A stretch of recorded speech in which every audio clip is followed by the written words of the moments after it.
कल वो जो हमें देखकर मुस्कुराया करते थे, आज वो हमें देखना भी गवारा नहीं करते।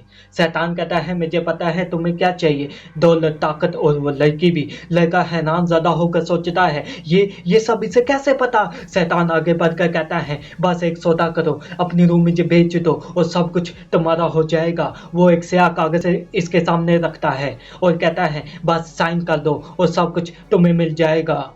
ये एक अमीर लड़की की कहानी है जो रोज़ अपने वालिदैन से गले मिलकर एक शानदार गाड़ी में स्कूल जाती है। स्कूल के बाद इसकी वालिदा इसे एक बुटीक में शॉपिंग के लिए ले जाती हैं। वहाँ एक सादा सा लड़का काम कर रहा होता है। वो लड़की इसे मसलसल देखती रहती है। लड़का चौंकता है और सोचता है क्या ये मुझे देख रही है या पीछे लटके कपड़ों को। वो कपड़ों को देखता है, फिर लड़की को। लड़की मुस्कुराती है, नज़र झुकाती है, फिर दोबारा देखती है जैसे कहना चाह रही हूँ हाँ तुम्हें ही देख रही हूँ। लड़की आहिस्ता आहिस्ता इसके करीब आती है। वो कहती है मैं तुम्हें पसंद करती हूँ, मैं तुमसे दोस्ती करना चाहती हूँ, लेकिन मेरे वालिदैन कभी नहीं मानेंगे। लड़का खामोश है, दिल में सिर्फ एक सोच है काश मैं भी अमीर होता, शायद ये मेरी होती। वो लड़की अपने वालिदैन से इस लड़के के बारे में बात करती है। अम्मी वो लड़का अच्छा है।